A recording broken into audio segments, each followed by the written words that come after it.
कहिड़ा बि सबब हुजनि पर अॼुकल्ह जवानीअ जा ऐं ओचिता मौत घणा थी विया आहिनि। मुख़्तलिफ़ सबबनि समेत अक्सर माण्हुनि खे हाई ब्लड प्रेशर ऐं दिलि जो दौरो मौत जे मुंहं में उमाणे छॾे थो। दिलि जे दौरे पवण खां अॻु सीने में सूरु पवंदो आहे, जेका हिकु अहम अलामत आहे, पर दिलि जे दौरे पवण खां अॻु ॿियूं बि केतिरियूं ई अलामतूं आहिनि जेके इन ॻाल्हि जी निशानदही कनि थियूं त जल्द दिलि जो दौरो पइजी सघे थो। ऐं जेकॾहिं उन्हनि खे नज़र अंदाज़ करण बदिरां सम्झ खां कमु वठिजे त मौतमार ख़तरनि खां बचण समेत केतिरियूं ई ज़िंदगियूं बचाए सघजनि थियूं।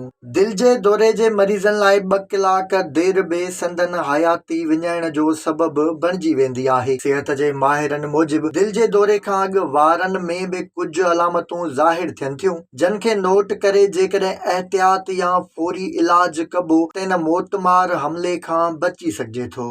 सिहत जे माहिरनि जो चवणु आहे त दिलि जो दौरो पवण खां अॻु केतिरा ई ॾींहं, हफ़्ता ऐं महीना जिस्म ते मुख़्तलिफ़ निशानियूं ज़ाहिर थींदियूं आहिनि, पर हिकु तब्दीली वारनि में बि ईंदी आहे जेका दिलि जे दौरे जी वॾी अलामत हुजे थी। दिलि जे दौरे पवण खां अॻु वारनि में कोर्टिसोल हार्मोन वधी वेंदो आहे, जंहिंजे करे दिलि जो दौरो पवण खां अॻु माण्हूअ जा वार अॻु खां तमामु घणा मुख़्तलिफ़ लॻण लॻंदा आहिनि। सिहत जे माहिरनि 56 माण्हुनि जे वारनि जा नमूना वरिता ऐं तजज़ियो कयो, जंहिंमां ख़बर पई त दिलि जो दौरो पवण खां अॻु हर्नीअ जा वार कोर्टिसोल हार्मोन जे वधण सबबि अॻु में खां तमामु घणा मुख़्तलिफ़ थी विया हुआ। जंहिंखां पोइ माहिरनि चयो त जेकॾहिं माण्हू वारनि में हद खां वधीक तब्दीली महसूस करे त इहा दिलि जे दौरे जी वॾी अलामत हूंदी आहे। इहा ॾींहं, हफ़्ता ऐं महीना अॻु बि ज़ाहिर थी सघे थी। इन खां सवाइ दिलि जे दौरे खां अॻु ॻिची, ॿाहुनि, चेल्हि, एतिरे ताईं जो मुंहं जी